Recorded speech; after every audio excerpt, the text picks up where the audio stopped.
Hello and welcome to Fantasy Premier League Animate. I'm your manager Oded and welcome to the only channel where Premier League players come alive and try to convince me why they should be on my team.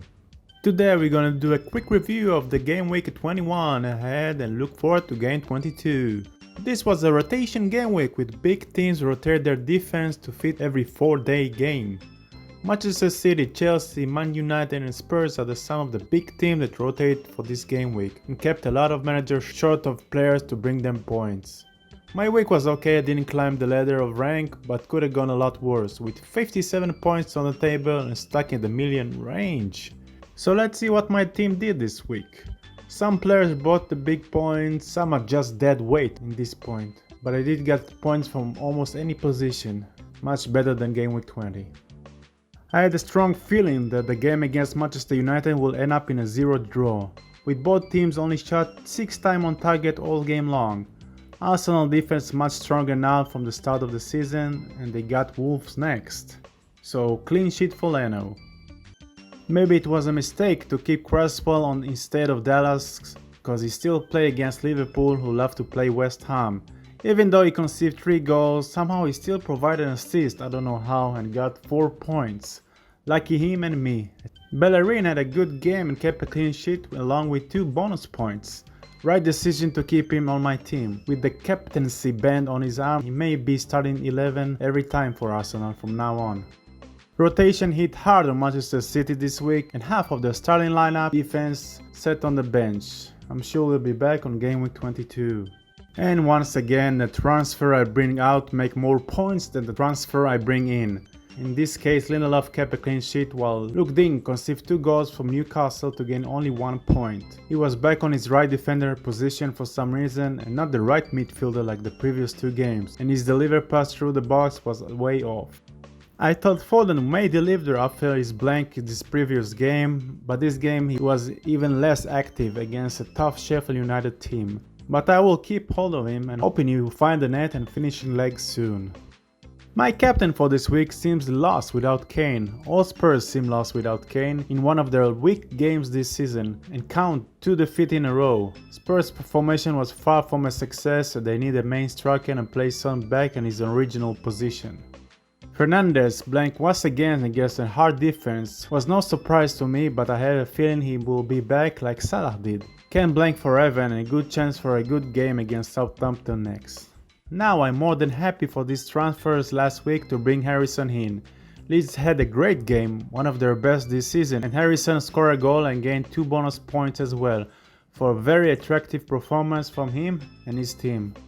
Another new transfer was an obvious choice to get him against Newcastle, but he couldn't deliver anything through a weak Newcastle defense and was a big disappointment like the rest of Everton team.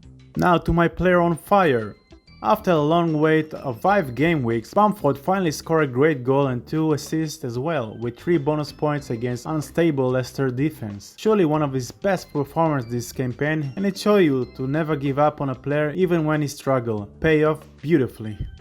And moving on to the bench, Fabianski had his handful or empty against Liverpool with 3 goals in his net and not much work to stop any other shots. McTominay was injured after 36 minutes to gain 1 point, and it is probably his last game on my team.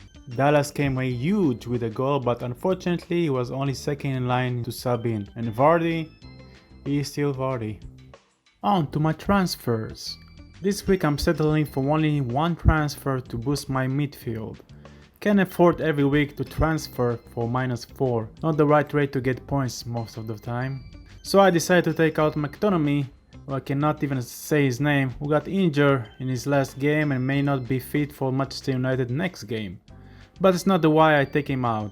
Brought him on my wildcard for game 18 and double game 19, but he brought nothing to me in return and spent most of his time on my bench. Over him I decided to go with Maddison. Leicester did lose their last game, but Maddison is in a great form, delivering 3 goals and 1 assist in the last 5 game weeks. The absence of Vardy may hurt Leicester's chances for more chances around the box, but they did shot 18 times through the goal of Leeds, 8 on target, and they're going to face Fulham and Wolves next, so it can be a good choice for me now. Maybe finally my transfer will pay off the same week I picked him. On to my captain choice. Maddison is up first. With his recent form, as I said, he can have a great game against one of the weakest teams in the league. Fulham. It's a away game, so it might be a little harder, and Maddison do deliver more at home, but in the form he is and after a defeat to Leeds, I think Leicester will storm the field and will come out big. Bamford, after his game against the same Leicester, is an obvious choice for the Shield. Even though he suffered from a slight injury, he may be fit to the game against Everton, which should be a very open game, hopefully with a high score in both ends. After Everton defeat to Newcastle and the way Leeds played, I can see a lot of goals here. And as always, Bruno here too. But this time against Southampton at home, I now have a feeling he will return to his former form and get the big points. In the previous match on game week 10, he scored and delivered an assist. Let's hope at home he will do even better. And my captain is...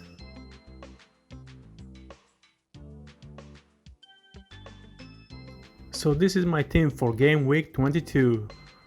There can be last minute changes of course, but it's look good to me on paper.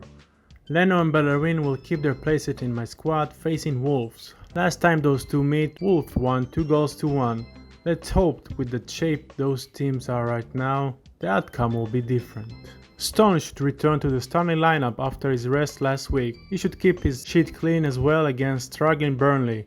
His teammate on the other end for then maybe go back to the bench, as a rotation may kick up again for this game week too.